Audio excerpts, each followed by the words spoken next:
बिस्मिल्लाहिर्रहमानिर्रहीम। अस्सलाम वालेकुम, आदाब। कैसे हैं आप लोग? उम्मीद है कि आप सब खैरियत से होंगे। जैसा कि मैं आजकल अपने गांव में आया हूं, तो मेरा दिल था कि आपको अपना गांव दिखाऊं, अपने बचपन की कुछ यादें आपसे शेयर करूं, या अपना स्कूल वगैरह जहां से हमारी इब्तदाई तालीम हुई है वो दिखाऊं। लेकिन इन सब से पहले मुझे लगा कि मैं आपको उनसे मिलवाऊं जिनकी वजह से मेरा वजूद है। अल्लाह के बाद जो मेरे वजूद का ज़रिया हैं, जिन्होंने न जाने कितनी तकलीफ़ें उठा के हमारा बचपन संवारा, हमें पाल पोस के बड़ा किया और उंगली पकड़ के चलना सिखाया, बोलना सिखाया, पढ़ा लिखा के बड़ा किया। दुनिया में जो भी सीखा अभी तक वो उनकी बदौलत है। मेरी मुराद मेरे वालिद गिरामी, मेरे अब्बा मोहतरम अलहाज अब्दुल हमीद भट्ट अलमारूफ मसरूफ़ गुलाबगढ़ी। अब्बा जी, हमारे नाजरीन आपको देख रहे हैं, तो मैं चाह रहा हूं कि आप अपनी ज़िंदगी के बारे में मुख्तसर कुछ बयान फरमाएं कि कहां से शुरू हुई, कैसे, यानी बचपन से लेके आगे शुरुआत करें। आपके बचपन कैसा गुजरा, कहाँ गुजरा? अल्हम्दुलिल्लाहि रब्बिल आलमीन अस्सलातु वस्सलाम अलैहि रसूल सल्लल्लाहु तआला अलैहि वसल्लम।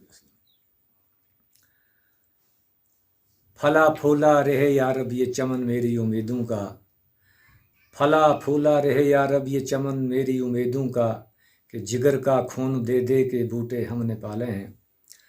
अजीज़म, 72 साल ज़िंदगी का मुख्तसर सफ़र भी अगर बयान करता चलूँ तो बहुत तवील वक़्त लगेगा, लेकिन मुख्तसर में अर्ज़ करूँ कि हमारा ख़ानदान जो है महाराजा प्रताप सिंह के ज़माने में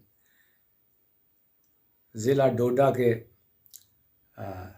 बजारनी मोड़ा मनकान से इलाक़ाए डेंग भटल उस वक़्त नाम था। हमारे दादा जान यहाँ आए थे और फिर हमारे अब्बा मोहतरम मरहूम व मग़फ़ूर अब्दुल रहीम भट्ट साहब, वो आज से कोई 125 साल पहले यहाँ पैदा हुए। तो अल्लाह का ऐसा करम हुआ कि उनकी पहले कुछ बीवियाँ वफ़ात पा चुकी थी, तो फिर हमारी वालदा मोहतरमा मरहुमा हाकम बीवी, जो खुद 1947 की मारी हुई मुसीबतों में बची हुई थी, तो 1948 में उनकी शादी हुई। तो मुझसे बड़ी बहन हैं मोहतरमा शरीफा आपा जी, तो उनके बाद 1.5 साल के बाद मेरा जन्म 5 जनवरी 1953 को, यानी 53। तो ऐसा हुआ। तो फिर चूँकि वालिद साहब, अल्लाह ने उनको नवाजा हुआ था। असल में जब तक कोई चीज़ इंसान के पास होती है उतनी कदर नहीं होती। उस ज़माने में यहाँ कोई स्कूल अदारा, कोई मदरसा कोई नहीं था, लेकिन मैं दुआ करता हूँ मरहूम अपने दादा जान, जिनका नाम इब्राहिम भट्ट उर्फ़ इबला भट्ट बोलते थे उनको, उनकी दूरंदेशी की वजह से, खुदा तरसी की वजह से कैसे कैसे अब्बा जी को मुख्तलिफ़ तरीक़ों से पढ़वाया लिखवाया। स्कूल कॉलेज तो थे नहीं, लेकिन मैं आज वसूख से कह सकता हूँ कि मेरे अब्बा जान अपने वक़्त के बेहतरीन आलिम, और दूसरी उनमें बात है कि हिकमत वाले और सूफियाना और फ़कीराना अंदाज़ ज़िंदगी था। बहरहाल हमारी तालीम के लिए वो बड़े तड़फते रहे, चूँकि कोई स्कूल नहीं था इस सारे एरिए में। तो फिर मुझे याद है कि गालिबन 1958-59 में संगलदान के अंदर एक प्राइवेट पाठशाला चलता था। मास बसंत राज जी, वो बलवा के रहने वाले थे, डाकखाने का काम भी करते थे और वहाँ पाठशाला भी चलाते थे। अब्बा ने उनके साथ कहीं तालमेल किया तो उन्हें हमारे इस बड़ा कुंड में, ये 2-3 गाँव पर मुश्तमिल है ये मोड़ा बड़ा कुंड, जिसमें अशमार, फमड़ोत, हड़ोग, बांधन, अशमार वगैरह के लोग, संगलदान के लोगों का एक यहाँ वो मोड़ा है। तो वो हफ्ते में 2 बार आया करते थे और हमें कागज़ के छोटे छोटे स्लिप बनाकर उस पर अलिफ बा वगैरह ये तक लिख देते थे। तो हफ्ते में 2 बार आना, तो हम 15-20 बच्चे उस ज़माने के जमा हुए। एक दिन क्या हुआ कि कुछ रिसर्च का टाइम था, तब हम जानते नहीं थे रिसर्च विसर्च क्या होती थी।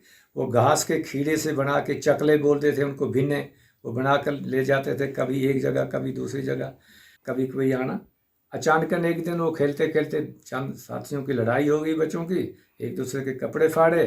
तो गांव के कुछ मोतबर आदमी अब्बा की जी के पास आए कि भाई ऐसा ऐसा मसला है। तो वाल साहब बहुत दूर अंदेश आदमी थे, अल्लाह ने उनको नवाजा हुआ था, तो उन्हें चुप करके वो बांधी कराया। गोया 1-2 महीने में सब छुटी।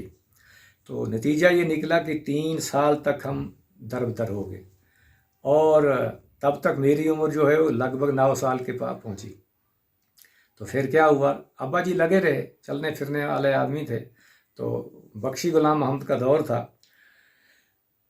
तो उन्होंने यहाँ स्कूल मंजूर करा लिया गवर्नमेंट से। तो 1961 में सितंबर के महीने में मरहूम मास्टर अलफदीन गनाई साहब मालीगांव पोगल के यहाँ तशरीफ़ लाए, और हम दाखिल हुए। शार्ट अर्ज करूँ तो बदकिस्मती ये कि जगह तो थी नहीं स्कूल की, कभी एक जगह कभी दूसरी जगह। तो वो भी 4 महीने के बाद अपने इलाका के लोगों को, पोगल परस्तान वगैरह के लोगों ने उनको वापस बुला लिया, क्योंकि मशहूर शख्सियत थे वो। जो नौजवान तो नहीं जानते, पुराने लोग जानते थे कि मरहूम मोहम्मद अयूब खान साहब जो 30 बरस हमारे एमएलए रहे, वो उनके साथ प्राइवेट वहाँ मालीगांव में पढ़ाया करते थे। देवीदास ठाकर साहब के भी वो जो हैं उस्ताद रहे अपने ज़माने में। 8वीं पढ़े हुए थे, लेकिन उसे इस तरह के उस्ताद मैंने देखे नहीं ज़िंदगी में। बहरहाल उनके चले जाने के बाद हम फिर दूसरी दफ़ा दरबदर हो गए। तो फिर अल्लाह का करम हुआ कि 1962 में मास्टर अब्दुल अजीज़ कटोच साहब, वो भी पोगल के थे, जो फिर मशहूर हुए मुश्ताक पोगली के नाम से, जिन्होंने पोगली ज़बान में काफ़ी सारी किताबें लिखी, कुछ उर्दू में भी लिखी। वो हमारे चहेते उस्ताद रहे, और उनको भी हमने अपने घर में जो है शेल्टर दी, जितना हो सका उनकी खिदमत करते रहे। तो फिर हमारी तालीम उससे शुरू होती चलती रही आगे। बीच में सरसरी बता दूं, चूँकि मेरी उम्र जो है 9-10 हो चुकी थी, तो अल्लाह ने कुछ सलाहियतें भी दी थी। उसमें पहले अल्लाह का फजल था, और वालदा और वालिद साहब की ऐसी यानी मजलिसें होती थी कि उनके पास अक्सर लोग, ज़माने में कोई मुलाजिम कहीं से आता किसी महकमे का, तो अब्दुर्रहीम भट्ट के पास ही डेरा लगता। और बाकी हर तरह के लोग, पीर हों, फ़कीर हों, दरवेश हों, चोर चक्के टक्के, हर तरह के जो है, क्योंकि वो पंचायतें लोगों की करते थे, कमेटियाँ करते थे, मैं मजलिस में रहता था, उसके मुझे असर होता रहा। तो शौक़ पढ़ने का बहुत ज़्यादा था। तो मकसर 1962 में मुझे डबल प्रमोशन दी गई। मैंने और दूसरी और तीसरी का इम्तिहान दिया, और 1963 में मुझे चौथी और 5वीं का इम्तिहान मैंने दिया। तो मेरे साथी तीसरी पहुँचे और मैं छठी में चला गया। और 1964 में मैं अकेला लड़का इस अशमार बड़ा कुंड के इलाके से संगलदान जाता था। तो कभी नंगे पाँव, कभी घास की जूती, और जब कभी रबड़ की, वो टायरों की, वो जो होते हैं ना, वो चप्पलें होती थी उस ज़माने में, 4 आने की आती थी, 25 पैसे की। तो वो जिस दिन लगाते थे, उस दिन आप अपने आप को बड़ा ऊंचे दर्जे का आदमी समझते थे। हाँ, इसका चमड़े के जो वो कहते थे उनको, क्या कहते थे उनको, हम बूट नहीं, जोड़े वो इस तरह के वो बनाते थे कच्चे चमड़े के, कभी कभी वो लगा लेते थे। तो फिर संगलदान में जब मैं पहुंचा, तो अजीब वाक़ा हुआ कि 2 ऐसे उस्ताद मिले, एक लाइन का था, दूसरा लाइन का। दोनों को खुदा गरी का रहमत फरमाए। एक मोहम्मद शरीफ नाज साहब बलेश वाले, जो हमारे गुलाम रबी आज़ाद साहब के मामूजाद भाई है, वो मेरे पहले उस्ताद रहे। वो हमारे घर तशरीफ़ लाया करते थे, उनको अपने पास रखते थे यहाँ। और दूसरे डोडा के मशहूर शख्सियत तंत्रे साहब, जो बाद में गालिबन जमात इस्लामी या किसी तहरीक में रहे, और उनके बड़े बड़े वाक़ात हैं, तो वो भी जो है दुनिया से चला गए। ये था हमारा इस तक छठी तक का सिलसिला। 10वीं आपने किस सन में पास अच्छा, वहीं से फिर शुरू रखेंगे। हमारे स्कूल अशमार, जहाँ मैं बड़ा कुंड दाखिल हुआ, इसका नाम रखा उस वक़्त गवर्नमेंट बेसिक एक्टिविटी स्कूल अशमार बड़ा कुंड। यहाँ से जब चला गया तो संगलदान उस वक्त होता था सेंट्रल स्कूल संगलदान। तो छठी तक की क्लासें चलती थी। तो छठी का इम्तिहान मुझे लोयरा स्कूल ठठारका में देना पड़ा, और वहाँ फिर मैंने 7वीं में एडमिशन ली 1965 में। और 1965 लोगों छोटों को तो मालूम नहीं। तो वो जो है उस वक्त पहले 62 की हमने वार देखी चाइना और इंडिया की, क्योंकि हमारे घर 61-62 में भी रेडियो होता था। अब्बा मरहूम को उस वक्त भी अखबारात आते थे, कई रसाले आते थे, तो किताबों का तो उनके पास ढेर लगा हुआ था। पंजाबी, पहाड़ी और कश्मीरी और डोगरी की किताबें भी उनको आती। उस वक्त कुछ लोग हमारे डुगर देश के लिखते थे, और फारसी की, और क्या क्या सुनाऊँ आपको। तो उसके बाद फिर हमने 7वीं, 8वीं, 9वीं और 10वीं, तो 1966 में ही हमारा जो है लोयरा हाई स्कूल ठठार का बन गया। तो अल्लाह के फजल करम से 68 में मैंने 10वीं का फार्म भर लिया। 1969 में मैंने फर्स्ट डिवीज़न में मैट्रिक पास कर दिया हाई स्कूल गोल से। अभी याद मुझे कि उस वक्त शेख फिरोजुद्दीन साहब भद्रवा से हमारे सुपरिटेंडेंट आए। ये आज के इम्तिहान नहीं होते थे भाई, उस वक्त नकल नाम को हम गुनाह समझते थे, जिसको पाप, आज तो पाप और पुण्य कोई समझता ही नहीं है। तो फिर भी आपकी दुआओं से इम्तिहान पास कर लिया। तो फिर इसी दौर में, और बीच में सुना दूं आपको, 1966 में मेरी मंगनी हो गई और 67 में एंड में मेरी शादी हो गई। Then I was reading in 9th class. तो बस सब अल्लाह की, nobody can do the will of God, मदई लाख बुरा चाहे तो क्या होता है, वही होता है जो मंजूर खुदा होता है। तो अब मुझे बहुत शौक़ था आगे पढ़ने का, लेकिन कहाँ स्कूल होते थे। बस एक हायर सेकेंडरी उधमपुर में होती थी। कॉलेजों शालजों की बातें छोड़ें यार, तो रामण शामण ये तो बात ही नहीं कहीं। तो फिर उधर से अब्बा जी ने एक दफ़ा कहा कि बेटा, मैं समझता हूँ कि अल्लाह ने आपको सलाहियतें दी हैं, लेकिन मेरी इस वक्त पोजीशन ऐसी नहीं कि, चूँकि आप शादी भी कर चुके हैं और बाकी भाई भी हैं, अब फैसला कर लो, या तो आप पढ़ो तो भाई का मुश्किल हो जाए, क्योंकि हमारे पास गायें, भैंसें, बकरियां, ज़मीनें काफ़ी थी, नौकर चाकर तो होते थे, लेकिन अपने बगैर कुछ बनता नहीं है। तो बहरहाल मैंने तहिया कर लिया। तो बहरहाल 1969 में मैं अच्छा, तब तक क्या होता था कि एज बार नहीं होता था कि मैट्रिक कोई करता तो चल मुलाजम। तो वो कहते हैं ना कि गरीब ने रोज़े रखे थे तो दिन बड़े हो गए, उसी के। तो जो ही हमने मैट्रिक किया, रिजल्ट निकला मेरा, उस दिन मैं बनारस जा रहा था, फिर इस्लामाबाद गया अपने छोटे भाई के साइंस किताबें लेने के लिए। रामबन गया, कहता जी यहाँ कौन साइंस पढ़ता है। बनहाल पहुँचा तो कहा था बेटा क्या करते हो योगा। उसी दिन मेरा रिजल्ट भी निकला। उधर उस पर रिजल्ट निकलता था किस पर, रेडियो पर। अभी मुझे याद है 12,145 मेरा रोल नंबर था। तो हम 12 लड़के थे। अब जब रेडियो ऑन हुआ तो जनाब अली मुझे थरथराहट से महसूस हुई, क्योंकि पहला नंबर मेरा था स्कूल में। बहरहाल ये 12,145 और 46 ये दोनों पास हो गए। मरहूम मास्टर मोहम्मद अब्दुल्ला शेख माकुंड का वफात पा चुका है, और बीच में आखिर में एक निकला, और टोटली हम 12 में से 3। और मेरे बारे में कुछ वजह थी, कुछ चली थी बात कि ये तो किसी हाल में पास नहीं हो सकता। लेकिन जब मुझे ये पता चला कि मैं अपने उस वक़्त के डिस्ट्रिक्ट का क्या सुनाऊँ क्या था, तो मैं फर्स्ट आया था। बहरहाल फिर मैंने तैयार कर लिया कि फिर मैं लाला हंसराज होते थे संगलदान में, उनकी दुकान पे चला। 1 रुपया दिन पर मैं तय हुआ वहाँ, एक 30 रुपये महीने पर मैंने दुकान का काम शुरू किया। और वहाँ जो मुझे मिला है, शार्ट बताऊँ, मैं कोई पैसे चोरने वाला, मिठाइयाँ खाने वाला, गरी शुहारे चोरने वाला लड़का नहीं था।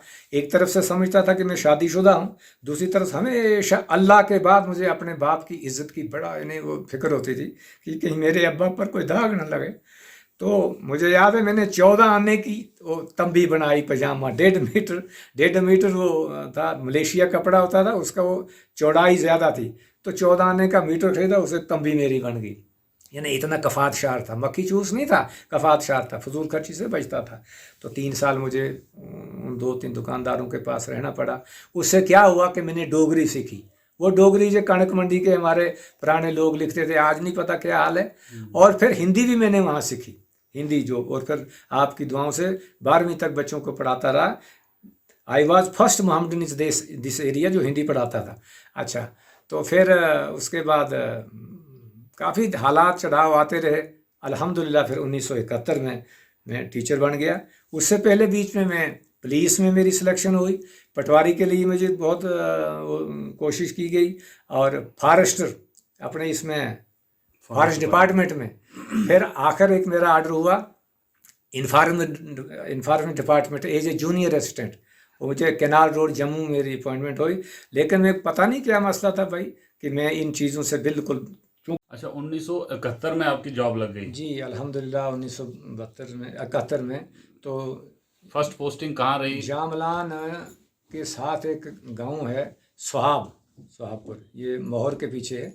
वहाँ प्राइमरी स्कूल में मेरी पहली अपॉइंटमेंट हुई और अल्हम्दुलिल्लाह ऐसे घर में मेरा डेरा रहा। हाजी फतेह मोहम्मद साहब वहाँ के मशहूर नंबरदार थे उस ज़माने में, जो चौधरी अली मोहम्मद झैलदार उस ज़माने के उनके रिश्तेदार थे। तो बस वहाँ में बहुत मैंने सीखा। उसके बाद मेरी ट्रांसफ़र हुई प्राइमरी स्कूल डुग्गा, ये जुड्डा अरनास के करीब मैंने 1973 में स्कूल खोला। फिर मुझे यहाँ से प्राइमरी स्कूल कलवा, वहाँ वो डिफेक्ट हो चुका था स्कूल, तो एक दफ़ा मीटिंग बुलाई हमारे उस वक़्त के शेख मोहम्मद हुसैन बदरवा के, और उसके बाद मोहतरम बशीर बदरवाई साहब मशहूर टीओ रहे, उन्होंने बुलाया तो मैं वहाँ पर चला गया वॉलंटियरी तौर पर। तो अल्हम्दुलिल्लाह उस स्कूल को मैंने बड़ी मेहनत से लोग बच्चे जमा किए। तो इसमें एक बात ऐड कर दूं कि जामलान में रहा, सुहाबपुर, और फिर दुग्गा में रहा, और फिर कलवा में रहा। तीनों जगहों में जो है गुजर बिरादरी ज़्यादा रहती थी। उसका नतीजा यह हुआ कि मैं डोगरी ये गोजरी ज़बान पर मुझे बड़ा अबूर हासिल हो गया। तो उसके बाद मैं कलवा से ही शजरू जाया करता था, मौलास वगैरह, मेरे बहुत सारे दोस्त यार हैं इस वक्त भी, शागिर्द भी बहुत हैं। तो 1975 में मैं ट्रेनिंग के लिए चला गया। तब आज क्या नहीं बोलते होंगे, उस वक्त होती थी हमारी वो BEC, हाँ, तो TT स्कूल। तो वहाँ पर भी आपकी दुआओं से कोई 250 करीब उस वक्त में पीपल टीचर थे, तो मुझे सेक्रेटरी चुना गया। तो असल में मैंने वहाँ लिखना शुरू कर दिया उस वक्त।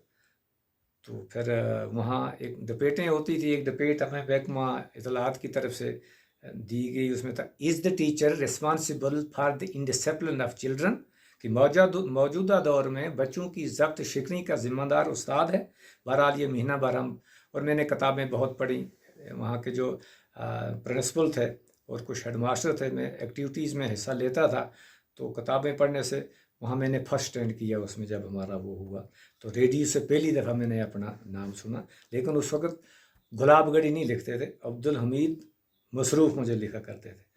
तो बस मेरा सवाल यही था कि अब्दुल हमीद बट से मसरूफ़ गुलाबगढ़ी का सफ़र कैसा, असल में कैसे शुरू ये हुआ? तो शुरुआत में मैं बड़ा हैरान हूँ कि मास्टर अब्दुल अजीज़ कटोच साहब, हाजी, अल्लाह उनकी उम्र लंबी करे, या बुढ़ापे में हैं, काफ़ी किताबों के मुसन्निफ़ हैं।